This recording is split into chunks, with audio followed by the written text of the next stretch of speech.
ज्ञान और ज्ञान में बड़ा भेद है। एक तो ज्ञान है जो बांझ होता, जिसमें फल नहीं लगते न फूल लगते। एक ज्ञान है जिसमें मुक्ति के फल लगते, सच्चिदानंद के फूल लगते, फल लगते, सुगंध उठती समाधि की। जिस ज्ञान से समाधि की सुगंध न उठे उसे थोथा और व्यर्थ जानना। उससे जितनी जल्दी छुटकारा हो जाए उतना अच्छा, क्योंकि मुक्ति के मार्ग में वह बाधा बनेगा। मुक्ति के मार्ग में जो साधक नहीं है वही बाधक हो जाता है। धन भी इतनी बड़ी बाधा नहीं है जितनी बड़ी बाधा थोथा ज्ञान हो जाता है। धन इसलिए बाधा नहीं है कि धन से कोई साधन ही नहीं बनता, धन से कोई साथ ही नहीं मिलता मोक्ष की तरफ जाने में, तो धन के कारण बाधा नहीं हो सकती। मोक्ष की तरफ जाने में ज्ञान साधन है, इसलिए अगर गलत ज्ञान हो, मिथ्या ज्ञान हो तो बाधा हो जाएगी। संसार उतनी बड़ी रुकावट नहीं है जितने शब्दों और शास्त्रों से मिला हुआ संग्रहित ज्ञान रुकावट हो जाता। मैंने सुना है, पुरानी कथा है कि अवंतिका नगर के बाहर सिप्रा नदी के पार एक महापंडित रहता था। उसकी दूर दूर तक ख्याति थी। वो रोज सिप्रा को पार करके नगर के एक बड़े सेठ को कथा सुनाने जाता था, धर्म कथा। एक दिन बहुत चौंका जब वो नाव से सिप्रा पार कर रहा था। एक घड़ियाल ने सिर बाहर निकाला और कहा, पंडित जी, मेरी भी उम्र हो गई, मुझे भी कुछ ज्ञान आते जाते दे दिया करे, और मुफ्त नहीं मांगता हूं। और घड़ियाल ने अपने मुंह में दबा हुआ एक हीरों का हार दिखाया। पंडित तो भूल गया, जिस वणिक को सुनाने कथा जाता था उसने कहा, पहले तुझे सुनाएंगे। रोज पंडित घड़ियाल को कथा सुनाने लगा और रोज घड़ियाल उसे कभी हीरे, कभी मोती, कभी माणिक के हार देने लगा।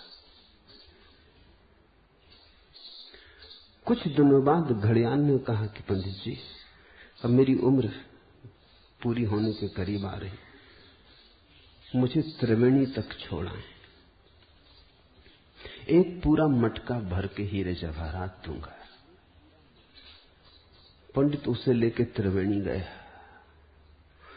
और जब घड़ियाल को उसने त्रिवेणी में छोड़ दिया और अपना मटका भरा हुआ ले लिया और ठीक से देख लिया मटके में कि हीरे जवाहरात सब हैं, और विदा होने लगा, तो घड़ियाल उसे देख के हंसने लगा। उस पंडित ने पूछा, हंसते हो, क्या कारण? उसने कहा, मैं कुछ न कहूंगा। मनोहर नाम के धोबी के गधे से अवंतिका में पूछ लेना। पंडित को तो बहुत दुख हुआ, किसी और से पूछे यही दुख का कारण, फिर वो भी मनोहर धोबी के गधे से पूछे। मगर घड़ियाल ने कहा, बुरा ना मानना, गधा मेरा पुराना सत्संगी है, मनोहर कपड़े धोता रहता है, गधा नदी के किनारे खड़ा रहता है, बड़ा ज्ञानी। सच पूछो तो उसी से मुझ में भी ज्ञान की किरण जगी। पंडित वापस लौटा, बड़ा उदास था, गधे से पूछे, लेकिन चैन मुश्किल हो गई। रात नींद ना आए कि घड़ियाल हंसा तो क्यों हंसा, और गधे को क्या राज मालूम है। फिर संभाल ना सका अपने को, एक सीमा थी, संभाला, फिर न संभाल सका। फिर एक दिन सुबह सुबह पहुंच गया और गधे से पूछा कि महाराज, मुझे भी समझाएं, मामला क्या है? घड़ियाल हंसा तो क्यों हंसा? वो गधा भी हंसने लगा। उसने कहा, सुनो, पिछले जन्म में मैं एक सम्राट का वजीर था। सम्राट ने कहा कि इंतजाम करो, मेरी उम्र हो गई, त्रिवेणी चलेंगे, संगम पर ही रहेंगे। फिर त्रिवेणी का वातावरण ऐसा भाया सम्राट को कि उसने कहा हम वापस न लौटेंगे, और मुझसे कहा कि तुम्हें रहना हो तो मेरे पास रह जाओ, और अगर वापस लौटना हो तो ये करोड़ मुद्राएं स्वर्ण की ले लो और वापस चले जाओ। मैंने करोड़ मुद्राएं स्वर्ण की ले ली और अवंतिका वापस आ गया। इससे मैं गधा हुआ, इससे घड़ियाल हंसा।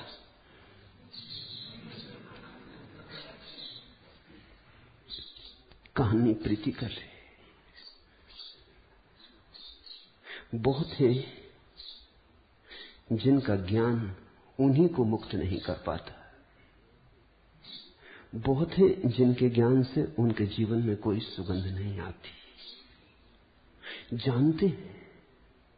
जानते हुए भी जानने का कोई परिणाम नहीं। शास्त्र से परिचित है, शब्दों के मालिक हैं,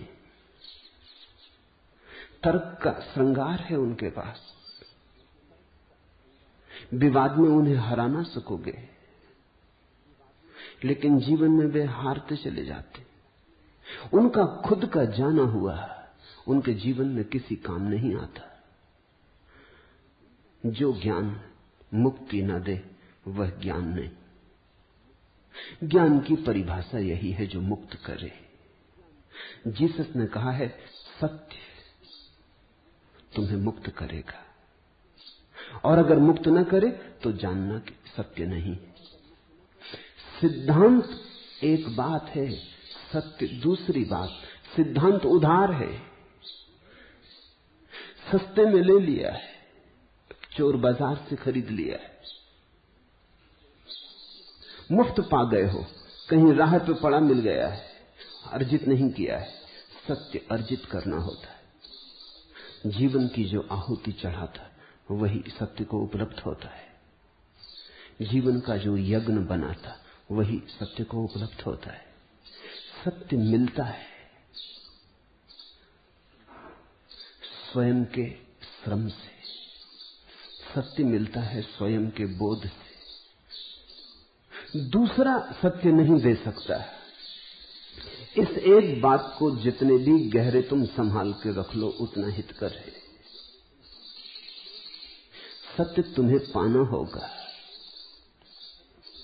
कोई जगत में तुम्हें सत्य दे नहीं सकता, और जब तक तुम ये भरोसा किए बैठे हो कि कोई दे देगा तब तक तुम भटकोगे। तब तक सावधान रहना कहीं मनोहर धोबी के गधे न हो जाओ।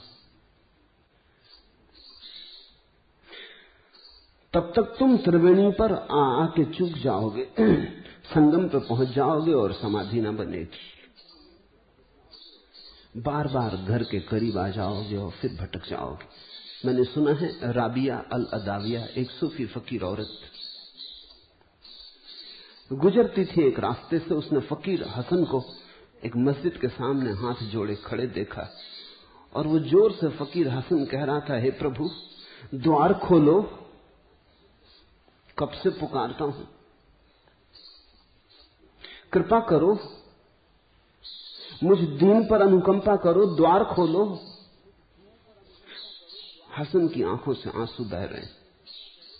राबिया वहां से निकलती थी, वो खड़ी हो गई, हंसने लगी, और उसने कहा, भाई मेरे आंख तो खोलो, जरा देखो भी द्वार बंद कहां है, द्वार खुला ही है, जरा देखो तो। हसन ने शास्त्रों में पढ़ा होगा जीसस का वचन, पूछो और मिलेगा, खटखटाओ और खुलेगा। शास्त्र से पढ़ा था, चीखो पुकारो, आर्त तुम्हारी पुकार हो तो परमात्मा का द्वार खुलेगा। ये राबिया शास्त्र से पढ़ी हुई नहीं, इसने देखा कि द्वार परमात्मा का कभी बंद ही नहीं। वो कहने लगी, भाई मेरे आंख तो खोलो, नाक शोरगुल मचा रहे हो, द्वार बंद कब था? द्वार खुला ही है, अपनी आंख चाहिए। और यहां हम सब उधार आंखों से जी रहे हैं। साधारण जीवन में भी उधार आंख से नहीं जिया जा सकता, लेकिन हम उस अनंत की यात्रा पर उधार आंखें लेके चल पड़े। एक आदमी था, बूढ़ा हो गया, उसकी आंखें चली गई। चिकित्सकों ने कहा आंखें ठीक हो सकती हैं, ऑपरेशन करवाना होगा, 3 महीने विश्राम करना होगा। उस बूढ़े ने कहा सार क्या, 80 साल का तो हो गया, फिर आंखों की मेरे घर में कमी क्या? 8 मेरे लड़के हैं, 16 उनकी आंखें, 8 उनकी बहुएं हैं, 16 उनकी आंखें, मेरी पत्नी भी अभी जिंदा है, 2 उसकी आंखें, ऐसी 34 आंखें मेरे घर में, 2 आंखें न हुई, क्या फर्क पड़ता है? दलील तो जस्ती है। लड़कों की आंखें, बहुओं की आंखें, पत्नी की आंखें, 34 आंखें घर में, न हुई 36, 34 में क्या फर्क पड़ता है? 2 आंख के कम होने से क्या बिगड़ता है? इतने तो सहारे हैं। नहीं, वो राजी न हुआ ऑपरेशन को, और कहते हैं उसी रात उस घर में आग लग गई, 34 आंखें बाहर निकल गई। बूढ़ा, अंधा बूढ़ा टटोलता, आग में झुलसता, चीखता चिल्लाता रह गया। लड़के भाग गए, पत्नी भाग गई, बहुएं भाग गई। जब घर में आग लगी हो तो याद किससे रह जाती? किसी और की याद आती। बाहर जाके वो सब सोचने लगे अब क्या करें, बूढ़े पिता को कैसे बचाएं। लेकिन जब आग लगी तो आंखें अपने पैरों को लेकर बाहर भाग गई। दूसरे की याद कहां ऐसे संकट के क्षण में? समय कहां, सुविधा कहां कि दूसरे की याद कर लें? दूसरा तो सुविधा में, समय हो तो हम सोच पाते, जब अपने प्राणों पर बनी हो तो कौन किसकी सोच पाता है। वो बूढ़ा चीखने चिल्लाने लगा, और तब उसे याद आई कि मैंने बड़ा गलत तर्क दिया। आंख अपनी ही हो तो ही समय पे काम आती। और इस जीवन के भवन में आग लगी, यहां हम रोज जल रहे, यहां अपनी ही आंख काम आएगी, यहां दूसरे की आंख काम नहीं आ सकती। फिर बाहर की दुनिया में तो शायद दूसरे की आंख काम भी आ जाए, लेकिन भीतर की दुनिया में तो दूसरे का प्रवेश ही नहीं। वहां तो तुम नितांत अकेले हो, वहां तो तुम ही हो और कोई न कभी गया है और न कभी कोई जा सकता है। तुम्हारे अंतरतम में तुम्हारे अतिरिक्त किसी की गति नहीं। वहां तो अपनी आंख होगी तो ही काम पड़ेगी। इसलिए मैं कहता हूं ज्ञान और ज्ञान में भेद है। जनक को जो हुआ वो असली ज्ञान है, वो पांडित्य नहीं है, वो प्रज्ञा की अभिव्यक्ति है। जल गया दिया। सूफी एक कहानी कहते हैं एक युवा सत्य के खोजी ने अपने गुरु से कहा कि मैं क्या करूं, कैसे हो मेरा मन शांत, कैसे मिटे ये अंधेरा मेरे भीतर का, कैसे कटे मेरी मूर्छा का जाल, मुझे कुछ राह सुझाओ। गुरु थोड़ी देर उसकी तरफ देखता रहा, फिर पास में रखी हुई उसने सूफियों की एक किताब दे दी और कहा इसे पढ़, तल्लीन होकर पढ़, डूब इसमें, लगा डुबकी, होगा मन शांत। युवा खूब तन मन से पढ़ने लगा। वो कुछ दिनों बाद आया, उसने कहा आपने कहा वो ठीक है, लेकिन बिल्कुल ठीक नहीं। ठीक है जब मैं पढ़ता हूं, डूब जाता हूं, रस विभोर हो जाता हूं। संतों की वाणी जब मेरे आसपास गूंजने लगती तो मैं किसी और लोक में हो जाता हूं। बड़े दिए जल जाते हैं, बड़े कमल खिल जाते हैं, मगर फिर किताब बंद और सब बंद। फिर कमल विदा हो जाते हैं, दिए बुझ जाते हैं, फिर वही का वही अंधेरा, फिर मेरा वही पुराना अंधेरा। बार बार ऐसा होता है, बार बार फिर सब खो जाता है। संपदा बनती मालूम नहीं होती, सिर्फ सपना मालूम होती। गुरु हंसने लगा, उसने कहा सुन, 2 यात्री तीर्थ यात्रा को गए। एक के पास लालटेन थी, दूसरे के पास लालटेन नहीं थी। दोनों साथ साथ चलते। जिसके हाथ में लालटेन थी उसका प्रकाश दूसरे के भी काम आता। राह दोनों पर, दोनों के लिए प्रकाशित हो जाती। लेकिन फिर ऐसी घड़ी आई जब लालटेन वाले यात्री को अपना मार्ग चुनना पड़ा। तो लालटेन वाला यात्री तो अपने मार्ग पर चला गया, निश्चिंत, अभय, हाथ में अपना प्रकाश था। लेकिन जो यात्री अब तक प्रकाश में चला था वो अचानक अंधेरे में खड़ा रह गया, भयातुर, कपता हुआ। ठीक ऐसी ही अवस्था शास्त्र के साथ होती। गुरु ने कहा, जब तुम शास्त्र को पढ़ते हो तो दूसरे के प्रकाश में थोड़ी देर चल लेते हो, दूसरे के प्रकाश में सब साफ दिखाई पड़ने लगता है। फिर दूसरे का प्रकाश है, सदा के लिए तुम्हारा हो नहीं सकता। राहें जुदा हो जाती, शास्त्र एक मार्ग पर चला जाता, तुम एक मार्ग पर खड़े रह जाते, फिर अंधेरा घेर लेता। सत्संग में बहुत बार तुम्हारे भीतर भी दिया जलता है, मगर वो तुम्हारा दिया नहीं, वो बाहर सद्गुरु के दिए की झलक होती, वो प्रतिबिंब होता। शास्त्र को पढ़ते पढ़ते कभी नासापुट सुगंध से भर जाते, मगर वो तुम्हारी सुगंध नहीं, वो सुगंध किसी और की, वो कहीं बाहर से आई है, उसका आविर्भाव भीतर से नहीं हुआ, वो जल्दी ही खो जाएगी। और ध्यान रखना, देखा कभी राह पर चलते हो, अंधेरी राह है और फिर कोई तेज प्रकाश की कार निकल जाती, तो क्षण भर को तो सब रोशन हो जाता, लेकिन कार के चले जाने पर अंधेरा और भी घना हो जाता है, जितना पहले भी नहीं था।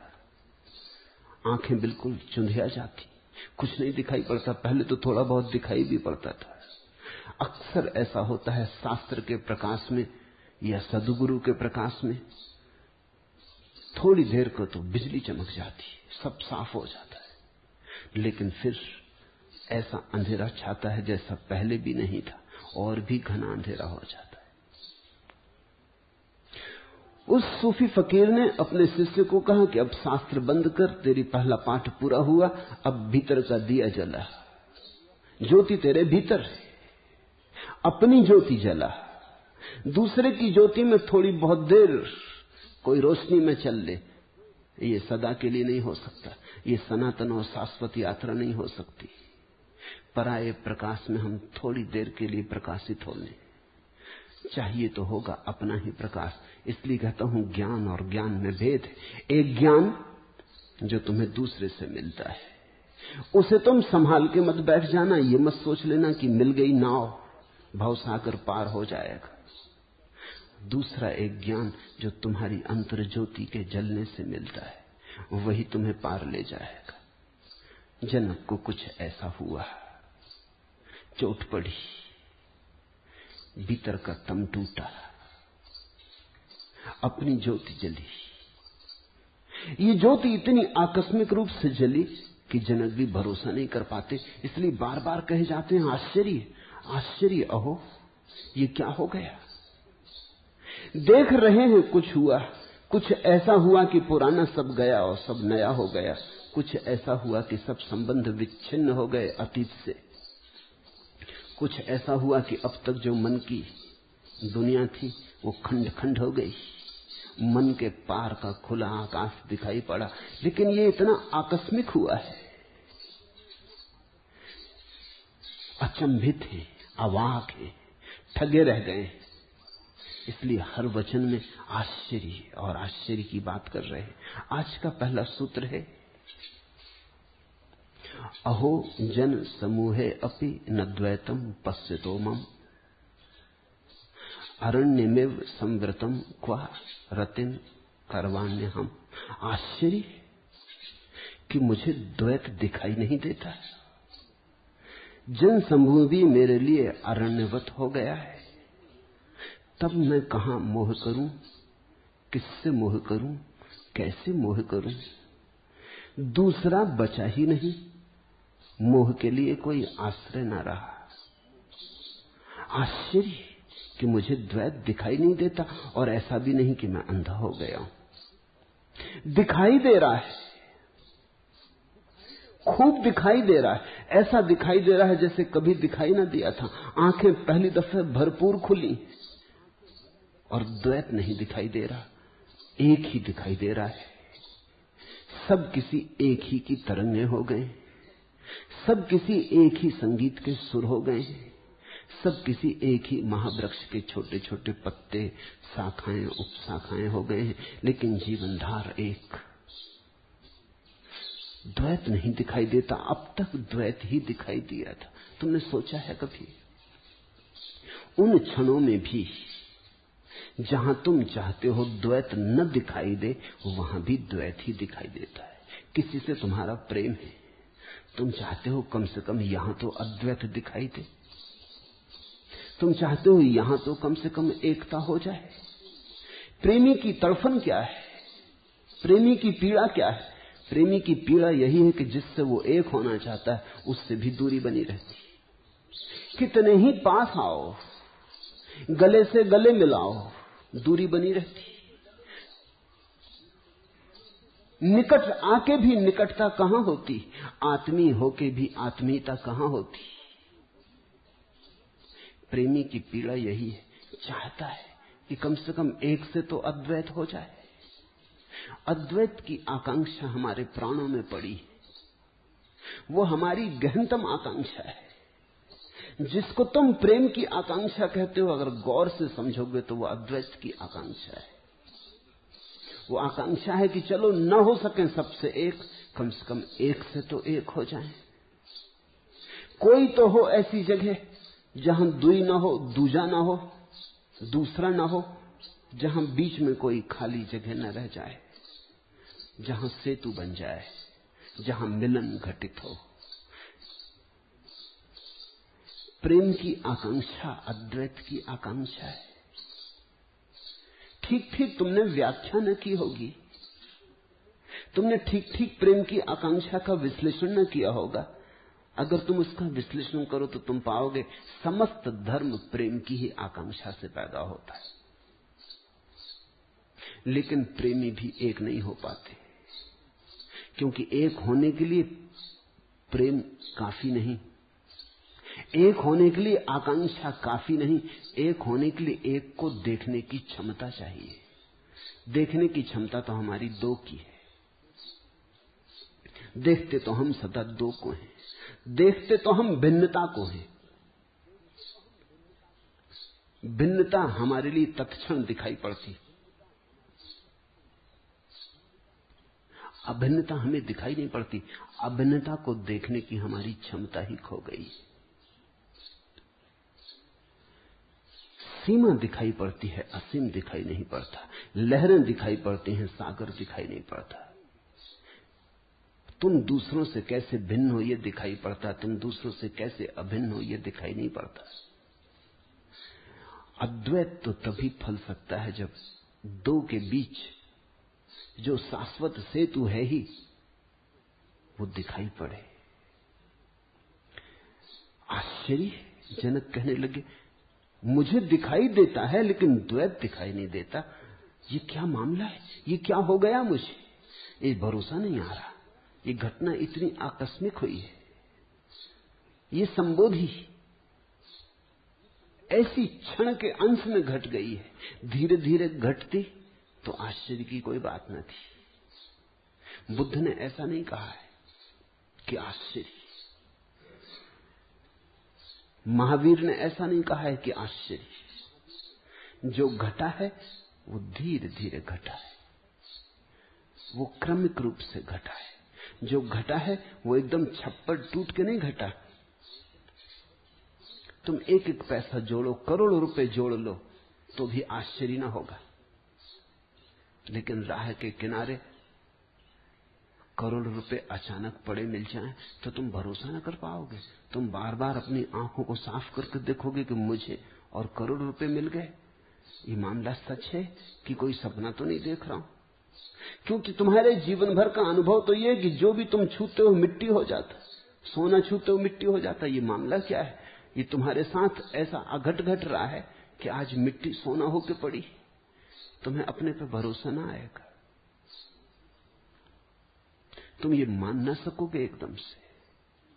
तो जब संबोधि की घटना क्रमशः घटती है, किरण किरण सूरज उतरता है, एक किरण उतरी, दूसरी किरण उतरी, तीसरी किरण उतरी, इसके पहले कि दूसरी किरण उतरे तुम एक किरण को अपने में आत्मसात कर लेते हो, तुम दूसरे के लिए तैयार हो जाते हो। ये जनक के लिए कुछ ऐसा हुआ जैसे आधी रात अंधेरे में सूरज अचानक निकल आए। सारे जन्मों जन्मों का अनुभव एकदम गलत हो जाए। सूरज सदा सुबह ही निकलता रहा था, यह अचानक आधी रात निकल आया। या कुछ ऐसा हो जाए कि 1000 सूरज एक साथ निकल आए तो भरोसा ना आए। पहली बात तो यही ख्याल में आए कि कहीं मैं पागल या विक्षिप्त तो नहीं हो गया। इसलिए जब कभी ऐसी अनूठी घटना घटती है तो गुरु की मौजूदगी अत्यंत आवश्यक है, अन्यथा व्यक्ति पागल हो जाए। जनक पागल हो सकते थे अगर अष्टावक्र की मौजूदगी न होती। अष्टावक्र की मौजूदगी भरोसा देगी, आश्वासन देगी। अष्टावक्र चुपचाप सुन रहे हैं, देखते हो जनक कहे जाते हैं, अष्टावक्र चुपचाप सुन रहे हैं, एक शब्द नहीं बोले। वो चाहते हैं बह जाए ये आश्चर्य, एक बार इसे कह लेने दो जो हुआ है, इसके भीतर जो घटा है इसको फूट के बह जाने दो। तुमने देखा कोई आदमी को दुख घटता है, वो अगर दुख कह ले तो मन हल्का हो जाता है। तुम्हें अभी दूसरी घटना का पता नहीं कि जब सुख घटता है तो भी न कहो तो हल्का नहीं हो पाता आदमी। सुख घटा नहीं इसलिए उस घटना का तुम्हें अनुभव नहीं। ये जो सारे जगत के बड़े शास्त्र जन्मे, ये इसलिए जन्मे कि जब आनंद घटा तो जिसको घटा वो बिना कहे न रह सका, उसे कहना ही पड़ा। कह के वो हल्का हुआ, चार को सुना के बोझ टला।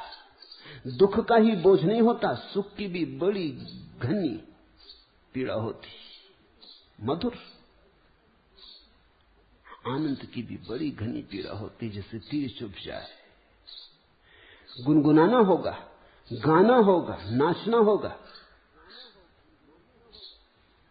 पद घुंघरू बांध मीरा नाची, वो नाचना ही पड़ा।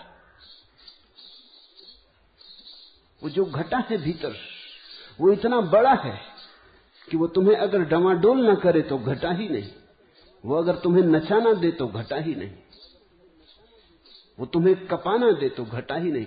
जैसे बड़े तूफान में वृक्ष की छोटी सी पत्ती नाचती हो, कांपती हो, ऐसा जनक कब गए होंगे।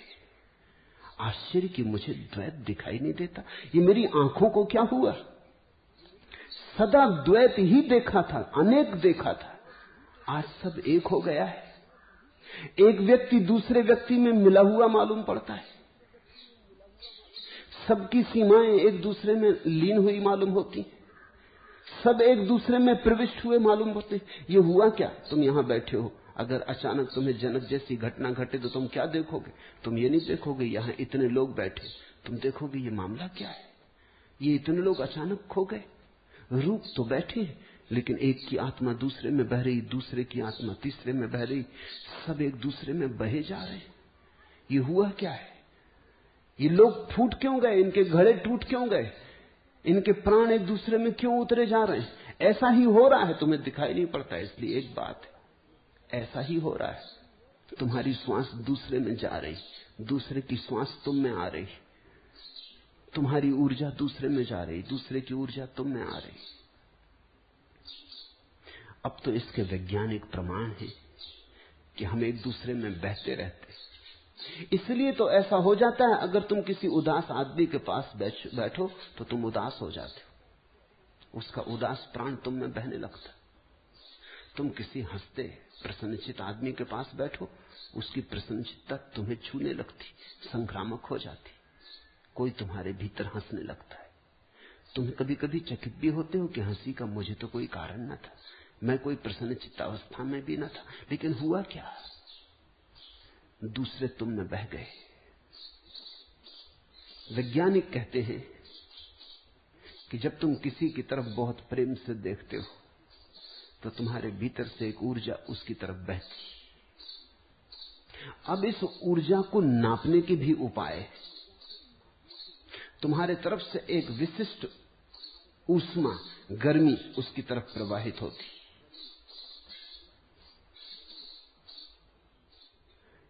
ठीक वैसे ही जैसे विद्युत के प्रवाह होते, ठीक वैसी ही विद्युत धारा तुम्हारे तरफ से उसकी तरफ बहने लगती। इसलिए अगर तुम्हें कोई प्रेम से देखे तो अपनी प्रेम की आंख को छिपा नहीं सकता, तुम पहचान ही लोगे। तुम्हें जब कोई घृणा से देखता है तब भी छिपा नहीं सकता, क्योंकि घृणा के क्षण में भी एक विध्वंसात्मक ऊर्जा छुरी की तरह तुम्हारी तरफ आती, चुभ जाती। प्रेम तुम्हें खिला जाता, घृणा तुम्हें मार जाती। घृणा में एक जहर है, प्रेम में एक अमृत है। रूस में एक महिला है, उस पर बड़े वैज्ञानिक प्रयोग हुए। वो सिर्फ किसी वस्तु पे ध्यान करके उसे चला देती। टेबल के ऊपर वो 10 फीट की दूरी पर खड़ी और एक बर्तन रखा है। वो 5 मिनट तक उस पर ध्यान करती रहेगी, उसकी आंखें उस पर एकजुट जम जाएंगी और बर्तन कपने लगेगा। और वो अगर कहेगी कि बाएं चलो तो बाएं बर्तन सरकने लगेगा, दाएं चलो तो बर्तन दाएं सरकने लगेगा। इस पर बहुत अध्ययन हुआ है कि मामला क्या है, लेकिन एक और आश्चर्य की घटना पता चली कि अगर वो 5 मिनट ये प्रयोग करे तो उसका आधा किलो वजन कम हो जाता है। तो ऊर्जा निश्चित ही प्रवाहित हुई, उसने ऊर्जा खोई।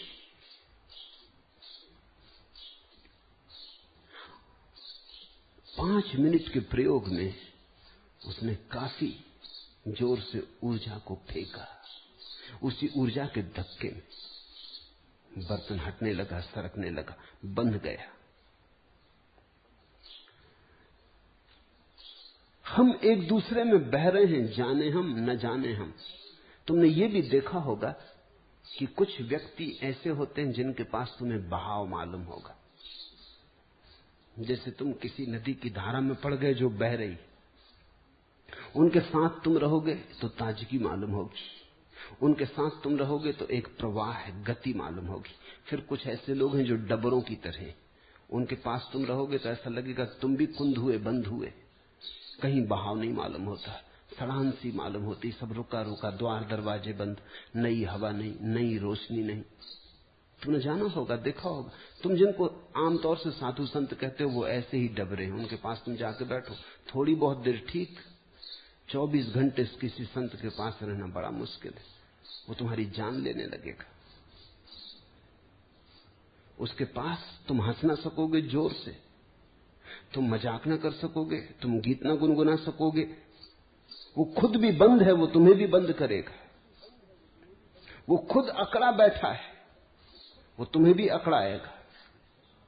उसने सब द्वार दरवाजे अपने बंद कर लिए। वो कब्र बन गया, वो तुमको भी कब्र बना देगा। इसलिए तो लोग साधु संतों के दर्शन करके एकदम भागते, नमस्कार महाराज और भागे, पैर छुए और भागे। ठीक ही करते, किसी आंतरिक अनुभूति के बल ऐसा करते। पूजा कर लेते हैं, सत्संग नहीं करते। सत्संग खतरनाक हो सकता है। जिन व्यक्तियों के पास प्रवाह मालूम होता है, जिनके पास तुम्हारे जीवन में भी स्फुरना होती, तुम्हारे भीतर भी कुछ कपने लगता, डोलने लगता, गति होने लगती, उसका केवल इतना ही अर्थ है कि वे लोग तुम्हारे भीतर अपने प्राणों को डालते, वे तुम्हें कुछ देने को तत्पर है, कंजूस नहीं है, कृपण नहीं है। और जो तुम्हारे भीतर कुछ डालता है वो तुम्हें भी तत्पर करता है कि तुम भी दो। तुम्हारे भीतर भी प्रतिध्वनि उठती, संवेदन उठता है। और आदमी जितना बहे उतना ही शुद्ध रहता है। ऐसे हम चेष्टा कर करके अपने को रोके हुए कि बह न जाएं। जब जनक को पहली दफा दिखाई पड़ा होगा कि अरे ये सब चेष्टा व्यर्थ है, कितना ही ऊपर ऊपर से रोकते रहो, लेकिन भीतर तो हम सब जुड़े हैं। हम समुद्र में उठे छोटे छोटे द्वीप नहीं, हम महाद्वीप हैं, हम सब जुड़े। और द्वीप भी जो दिखाई पड़ता है सागर में उठा छोटा सा, वो भी नीचे गहराइयों में तो पृथ्वी से जुड़ा है, महाद्वीप से जुड़ा है। जुड़े हम सब हैं। इस जोड़ का दर्शन जनक को हुआ तो वो कहने लगे, अहो जन समूह है अपि न द्वैतम पश्यतो मम। इतना जन समूह देख रहा हूं लेकिन द्वैत नहीं दिखाई पड़ता। ऐसा लगता है कि इन सब के भीतर एक ही कोई जी रहा, एक ही श्वास ले रहा, एक ही प्राण प्रवाहित है। और इस सारा संसार मेरे लिए अरण्यवत हो गया, जैसे कि कोई आदमी जंगल में भटक जाए। कभी तुम जंगल में भटक गए हो? जैसे कभी कोई आदमी जंगल में भटक जाए तो वहां घर थोड़ी बनाता है। भटका हुआ आदमी तो राह खोजता है कि कैसे बाहर निकल जाऊं। कितने ही सुंदर दृश्य हों आसपास, उनको थोड़ी देखता है। भटका हुआ आदमी तो बस खोज करता है कि कैसे इस अरण्य के बाहर निकल जाऊं। न वहां घर बनाता, न वहां सुंदर फूलों को देखता, न वहां सुंदर वृक्षों से मोह लगाता। जनक कहते हैं कि मेरे लिए ये संसार अरण्यवत हो गया है। इस नए बोध में इस संसार का सारा काम मुझे एकदम जंगल जैसा हो गया है। जैसे मैं भटका था इसमें अब तक, अब बाहर निकलना चाहता हूं और मैं अब चकित हो रहा हूं तब कहां मैं मोह करूं। इस भटके हुई अवस्था में, इस जंगल में, इस अरण्य में कहां मैं मोह करूं, किससे मोह करूं। अब तक लोगों ने कहा होगा जनक को भी, वो बड़े ज्ञानियों का सत्संग करते थे, पंडितों का सत्संग करते थे, बड़े गुण ग्राहक थे। न मालूम कितने लोगों ने कहा होगा छोड़ो मोह, छोड़ो माया। लेकिन आज जनक पूछते हैं कि छोड़ो माया मोह, ये तो बात ही फिजूल है। करो कैसे? करना चाहूं तो भी करने का उपाय नहीं दिखाई पड़ता, क्योंकि दूसरा कोई है ही नहीं जिससे मोह करो। मैं ही बचाऊं। मैं शरीर नहीं हूं, मेरा शरीर नहीं है, मैं जीव नहीं हूं, निश्चय ही मैं चैतन्य मात्र हूं।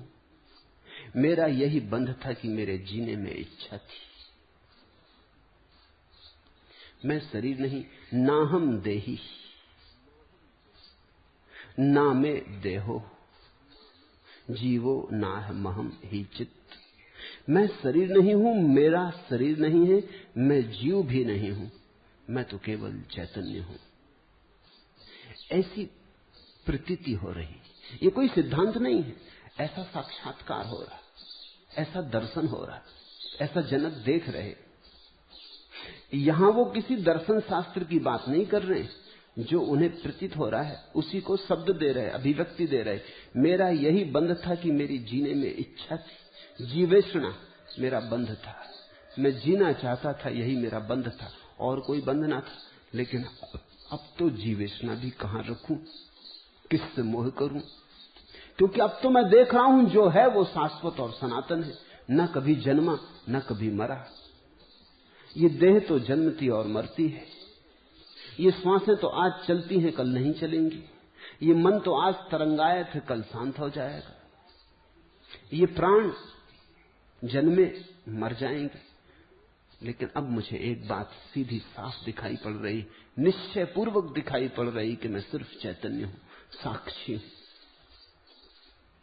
बंगाल में एक हंसोड़ आदमी हुआ, गोपाल भांड। उसके संबंध में बड़ी प्यारी कहानियां हैं। एक कहानी तो अति मधुर है।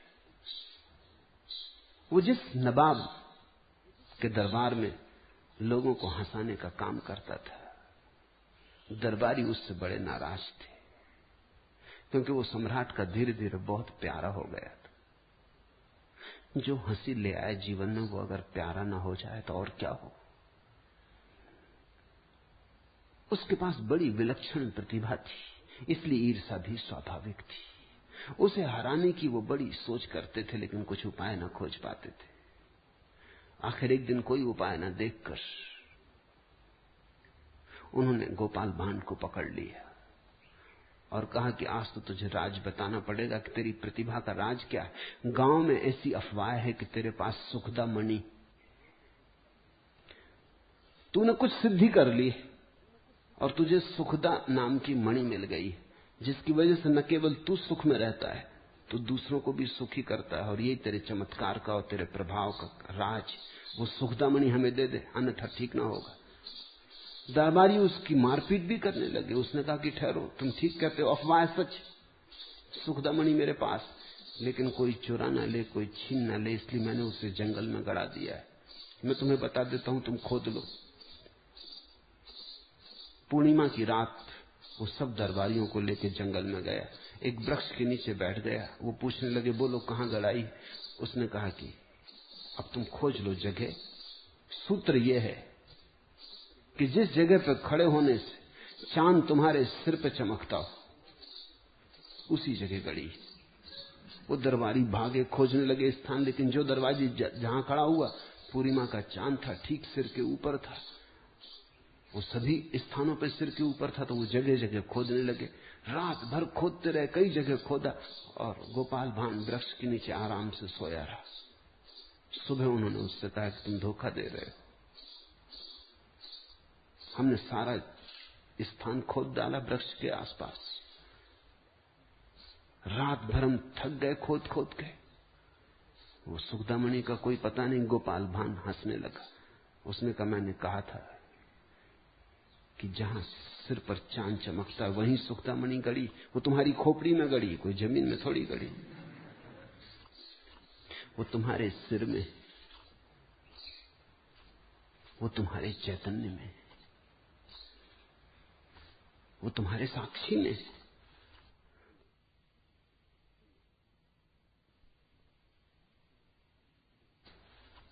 जो साक्षी हो जाता वो सुखी हो जाता। जनक कहने लगे, न मैं शरीर न शरीर मेरा, मैं जीव नहीं, निश्चय ही मैं चैतन्य हूं। मेरा यही बंध था कि मेरी जीने में इच्छा थी। एकमात्र बंधन है जीवन में कि हम जीना चाहते हैं। अब ये बड़े आश्चर्य की बात है। तुमने कभी देखा सड़क पर किसी को घसीटते हुए पैर टूट गए, हाथ टूट गए, मरणासन्न है, फिर भी जीना चाहता है, फिर भी घसीट के भीख मांगता है। तुम ये मत सोचना कि अगर तुम उसकी जगह होते तो आत्महत्या कर लेते। आसान नहीं। जीने का मोह बड़ा गहरा है। जीने का मोह ऐसा गहरा है कि आदमी किसी भी स्थिति में जीना चाहता है, किसी भी स्थिति के लिए राजी हो जाता है। कुछ लोग आत्महत्या करते हैं, इसलिए तुम्हें लगता होगा उनके संबंध में क्या। जो लोग आत्महत्या करते हैं वे लोग भी जीने की आकांक्षा से ही आत्महत्या करते हैं। मरने के लिए कोई आत्महत्या नहीं करता। लोगों के जीने की शर्तें हैं। कोई कहता है मेरे पास करोड़ रुपए होंगे तो ही मैं जीऊंगा। दिवाला निकल गया, करोड़ रुपए हाथ से खिसक गए, वो कहता अब जीने में क्या सार। उसके जीने की एक बड़ी शर्त थी जो टूट गई। उसने जीने के लिए एक खास ढंग चुना था जो अब संभव नहीं रहा। वो कहता हम मर जाएंगे। वो मरता जीने की ही किसी विशेष शर्त के लिए।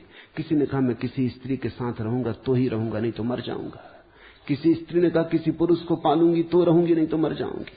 ये कोई मरने की बातें नहीं है, ये सब जीने के ही आग्रह हैं।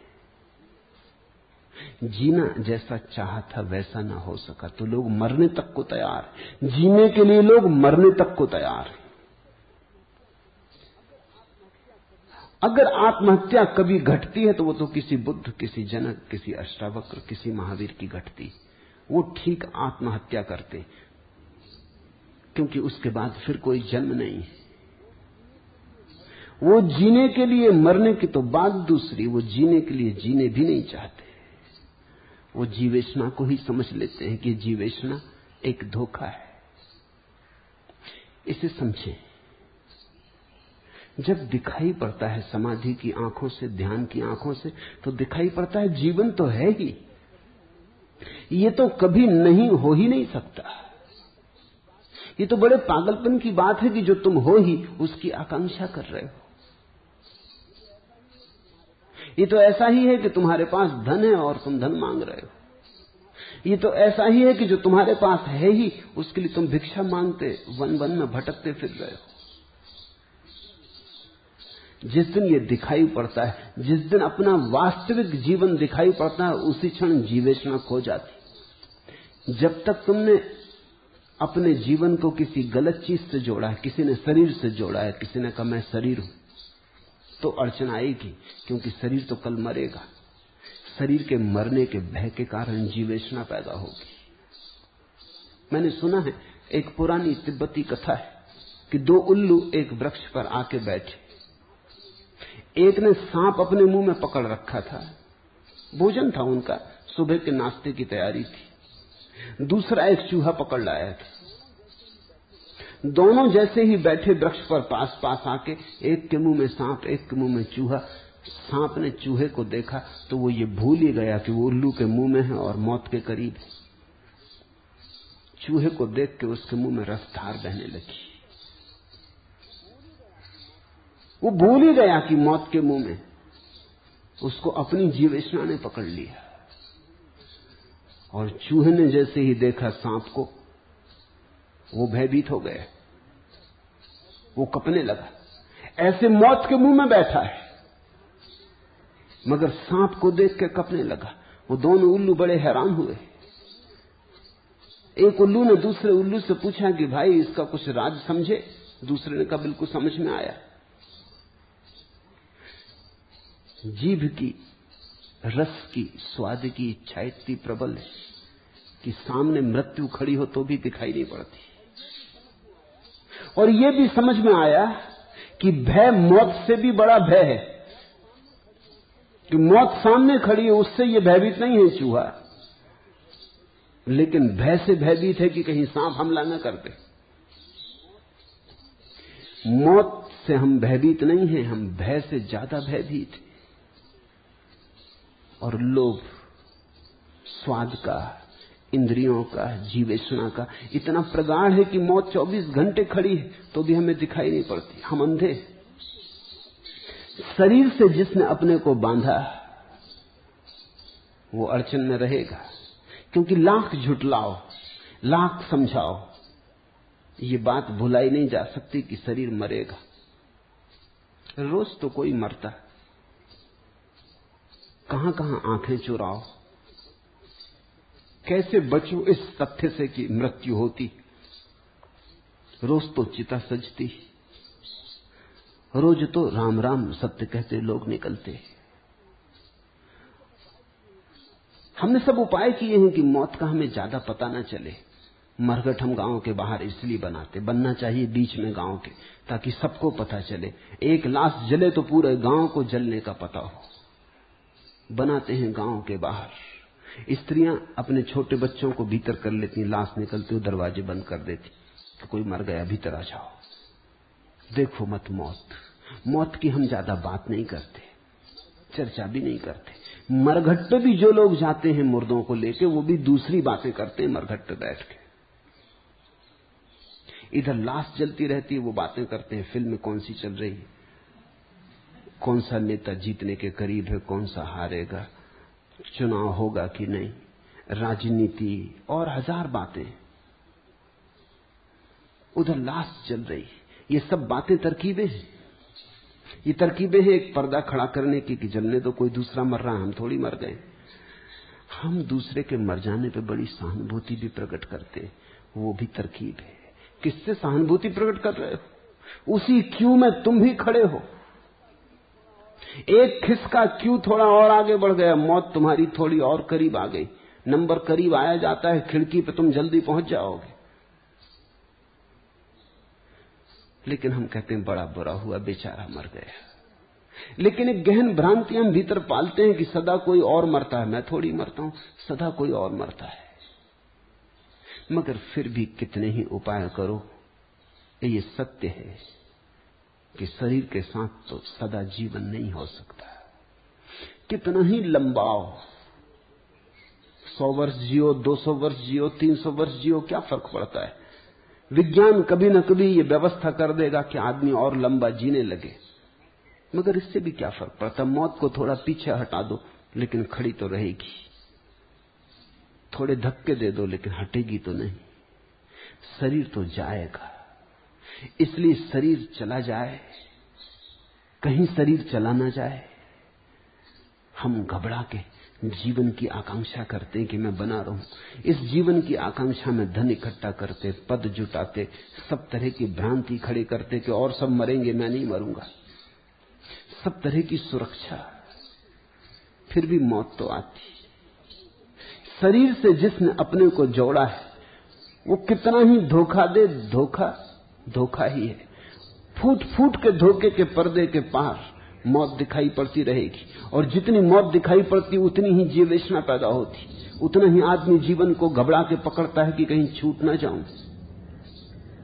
जनक को दिखाई पड़ा उस दिन कि ये भी क्या मजा है, हम मर ही नहीं सकते, हम अमृत, अमृत पुत्र।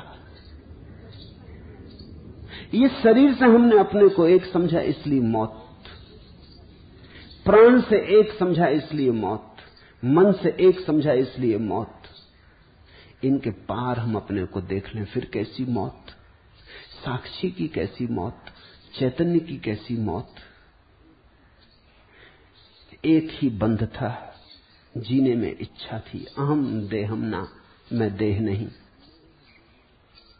मैं देह ना, देह मेरी नहीं, अहम जीवा ना, मैं जीव नहीं।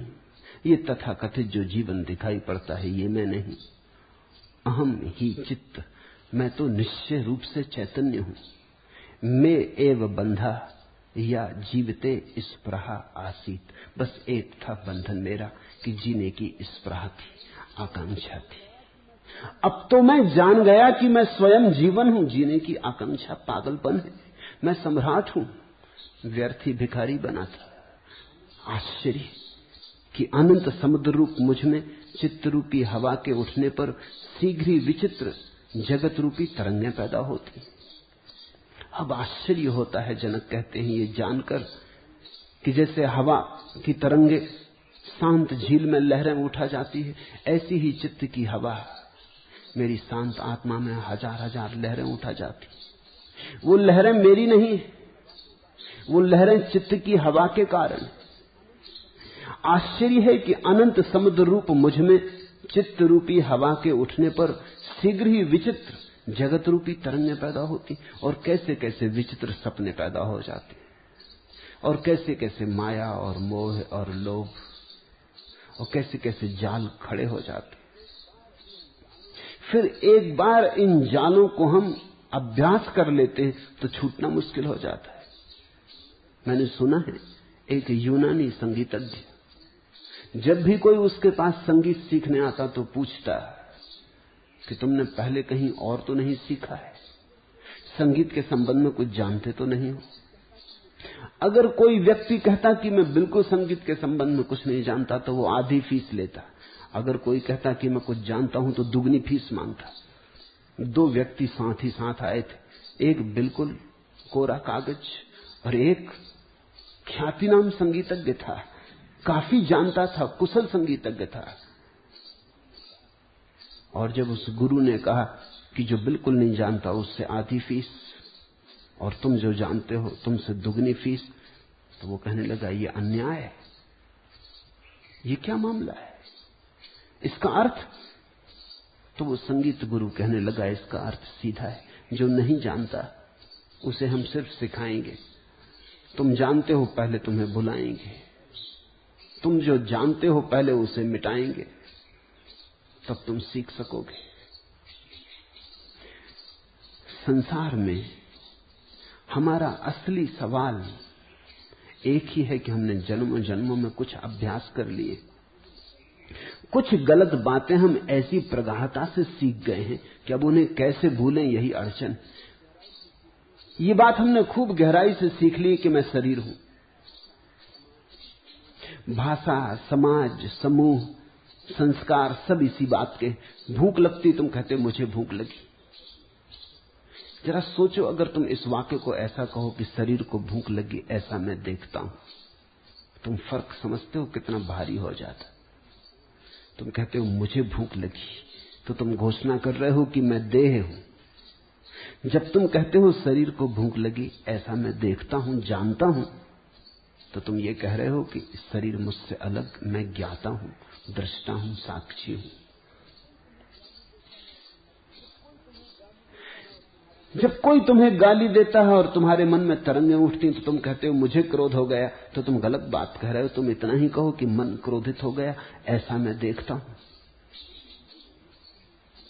तुम मन ही नहीं हो, वो जो मन में क्रोध उठ रहा है उसको देखने वाले हो। अगर तुम मन ही होते तब तो तुम्हें पता ही नहीं चल सकता था कि मुझे क्रोध हो गया, क्योंकि तुम तो क्रोध ही हो गए होते, पता किसको चलता। अगर तुम शरीर ही होते तो तुम्हें कभी पता नहीं चलता कि भूख लगी है, क्योंकि तुम तो भूख ही हो गए होते, पता किसको चलता। पता चलने के लिए तो थोड़ा फासला चाहिए। शरीर को भूख लगती, तुमको पता चलता है। शरीर में भूख लगती, तुम में पता चलता है। तुम सिर्फ बोध मात्र हो। अगर हमारी भाषा ज्यादा वैज्ञानिक और धार्मिक हो, अगर हमारे संस्कार चैतन्य की तरफ हो, शरीर की तरफ नहीं, तो बड़ी अड़चनें कम हो जाएं।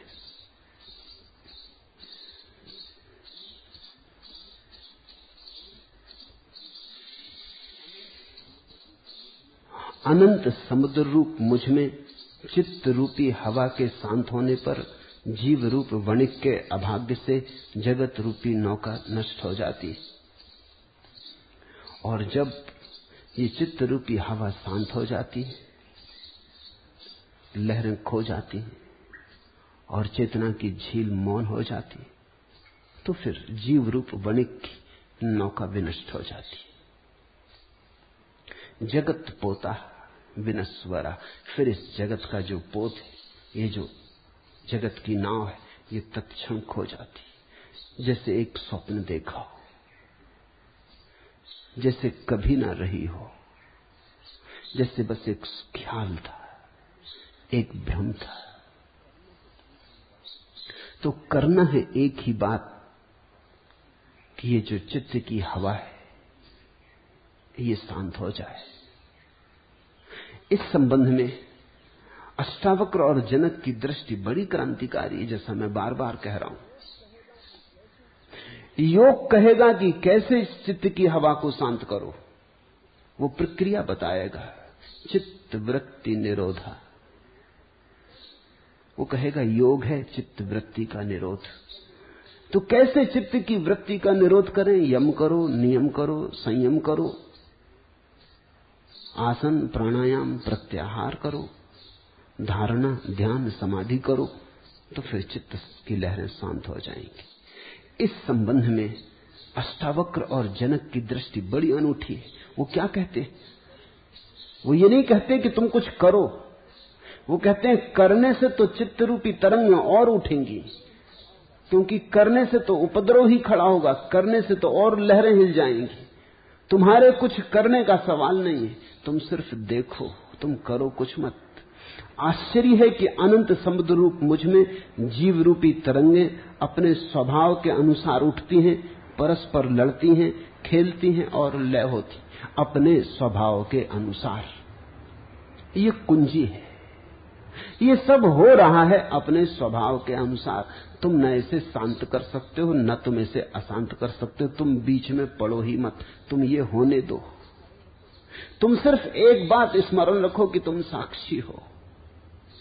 तुम किसी फिल्म को देखने गए, तुम फिल्म देखने बैठे, अंधेरा हो गया कमरे में, तस्वीरें चलने लगी पर्दे पर।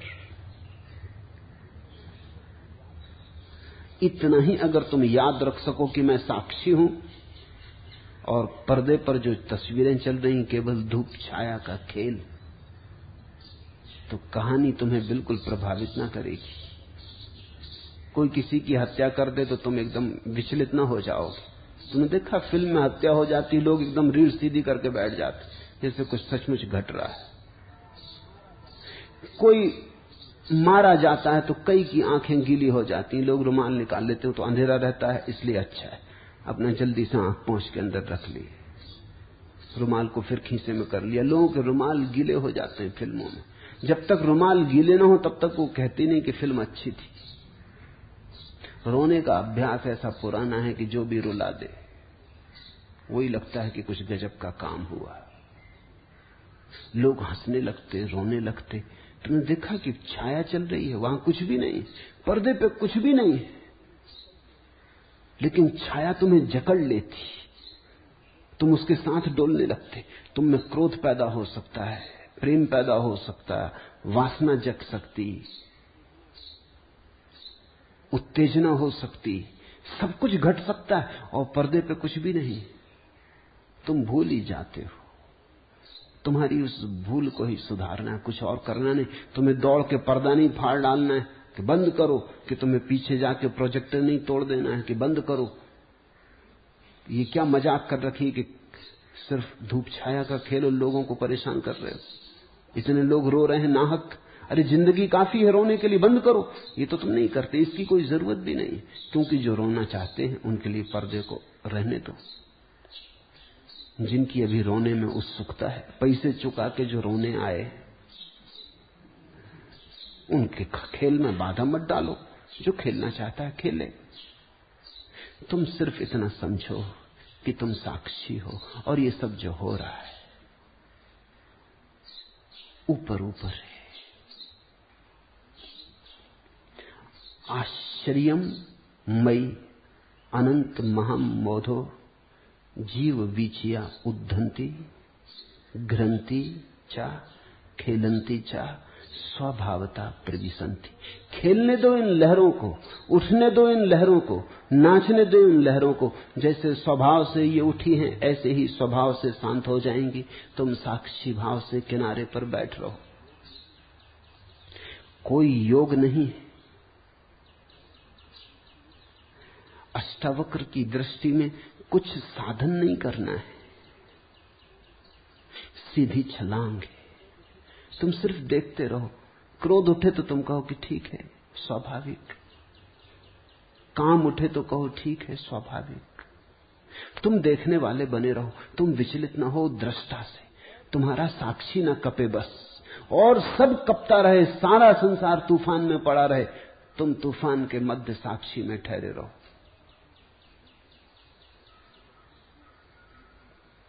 मुल्ला नसरुद्दीन एक समुद्री यात्रा पर था। जहाज डूबने लगा, बड़ा तूफान आ गया। लोग भागदौड़ करने लगे, स्त्रियां रोने चिल्लाने लगी, कुत्ते भौंकने लगे, बच्चे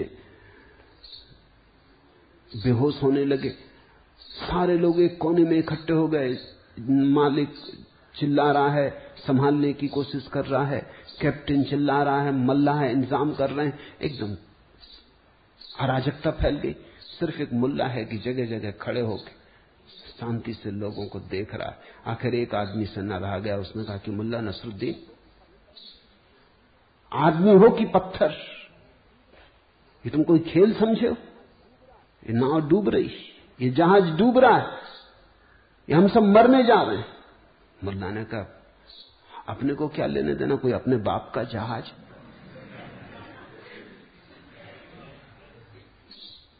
ये ठीक कह रहा है, कोई अपना क्या बिगड़ रहा है।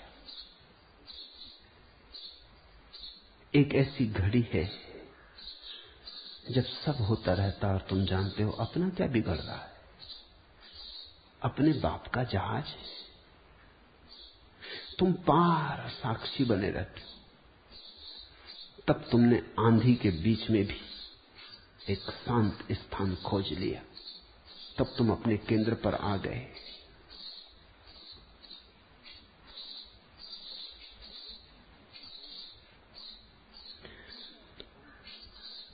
दृष्टि का रूपांतरण साधन नहीं। अष्टावक्र और जनक एक नई ही बात कह रहे हैं। वो कह रहे हैं तुम किनारे बैठ रहो। ये नदी में जो इतनी तरंगें उठी हैं, ये अपने से शांत हो जाएंगी। ये नदी में जो इतनी गंदगी उठी, ये अपने से शांति हो जाएगी। तुम इसमें कूद के इसको शांत करने की कोशिश करोगे तो और लहरें उठाएंगी।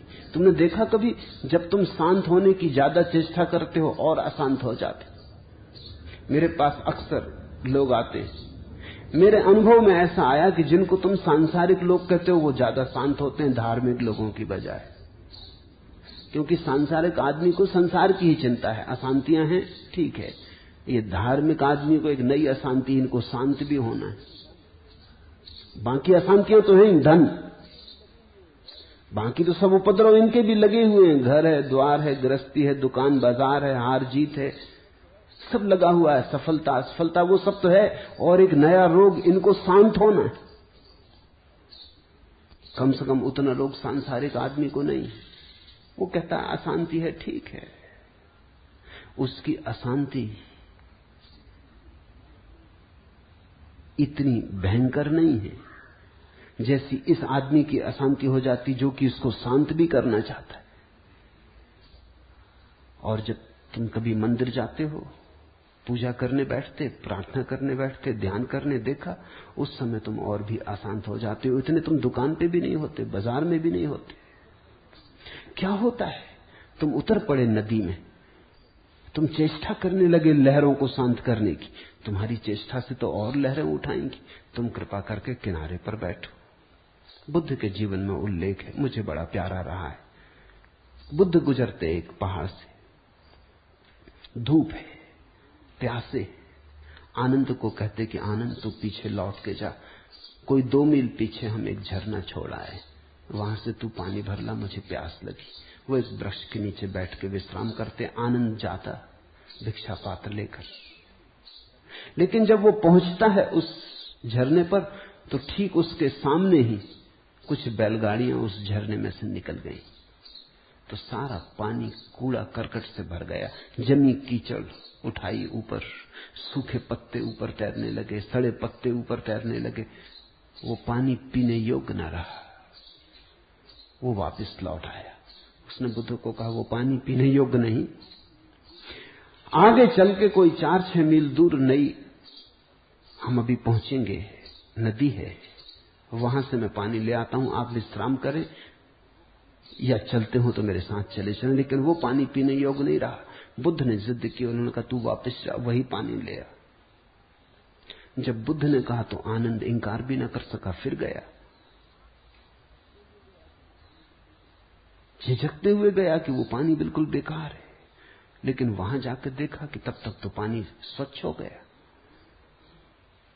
आना जाना आनंद का 2 मील, उस बीच धूल फिर बैठ गई, कीचड़ बह गया, पत्ते जा चुके, झरना तो ऐसा स्वच्छ स्फटिक मणि जैसा हो गया। वो बड़ा चकित हुआ। तब उसे बुद्ध की जिद्द का अर्थ दिखाई पड़ा। वो पानी भर के लाया, नाचता हुआ आया। उसने पानी बुद्ध के चरणों में रखा, सिर चरणों में झुकाया, और उसने कहा कि मुझे ठीक ठीक सूत्र दे दिया, यही मेरे चित्त की दशा है। आपने अच्छा किया मुझे वापस भेजा। मैं रास्ते में सोचता जाता था कि अगर पानी शुद्ध न हुआ तो अब की बार उतर के झरने में कीचड़ कड़कट को अलग करके किसी तरह भर लाऊंगा। अगर मैं उतर जाता तो फिर गंदा हो जाता। उतरने ही से तो गंदा हुआ था, बैलगाड़ियां निकल गई थी। मैं किनारे पर ही रहा और पानी शांत हो गया। किसी ने शांत न किया और शांत हो गया। आश्चर्य!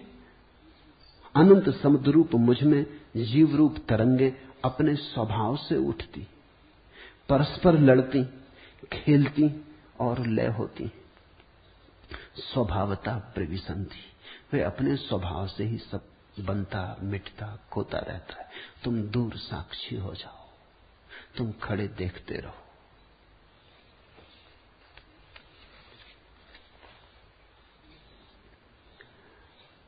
सुना है मैंने, एक गांव में एक पौराणिक कथा कह रहा था।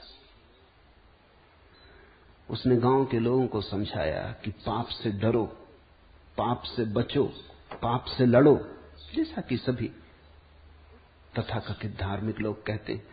एक पागल सा सन्यासी वहां बैठा था, वो उठ के खड़ा हो गया। उसने कहा, चुप, बकवास बंद, पाप में डूब मरो। और वो तो इतना कह के चल पड़ा। वो पौराणिक भी सत्ते में आ गया, लेकिन गांव के लोगों ने कहा, तुम फिक्र न करो, कथा जारी करो, ये आदमी पागल है, इसे हम जानते, इसकी बात का कुछ ख्याल मत करो। लेकिन पौराणिक को कुछ चोट लग गई। उस आदमी ने कहा, पाप में डूब मरो। उसने तो कथा बंद कर दी। इस आदमी में कुछ खूबी। और इस आदमी में कुछ लहर भी उसे मालूम पड़ी। इस आदमी में एक चमक थी, एक दीप्ति थी। यह आदमी पागल नहीं है, यह आदमी परमहंस हो सकता है। वो पौराणिक तो कथा पुराण वहीं छोड़ के भागा इस पागल के पीछे। कोई 2 मील जाके जंगल में उसे पकड़ लिया, वो एक वृक्ष के नीचे बैठा था। वो पौराणिक कहने लगा, महाराज अब व्याख्या और कर दें, सूत्र तो दे दिया कि पाप में डूब मरो, अब इसकी व्याख्या और कर दें, इसका भाष्य और कर दें, मुझे मुश्किल में डाल दिया। तो उस पागल सन्यासी ने कहा कि सुन। एक आदमी एक गुरु के पास गया और कहने लगा मुझे शांत होना है। तो गुरु ने उसे एक मंत्र दे दिया और कहा कि 3 दिन में तू शांत हो जाएगा। मंत्र का रोज 5 बार पाठ कर लेना, लेकिन ध्यान रखना जब पाठ करे बंदर का स्मरण ना आए। 3 दिन में ठीक होने को कहा था, 3 साल गुजर गए।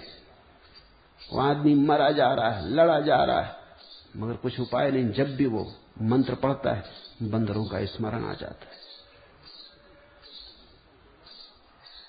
वो पागल सन्यासी बोला, किस्सा खत्म, अब भाग जा यहां से।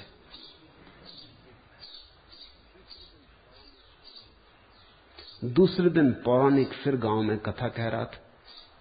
उसने लोगों से कहा, न तो पाप से लड़ो, न पाप से डरो, न पाप से भगो, न पाप से बचो, बस देखते रहो।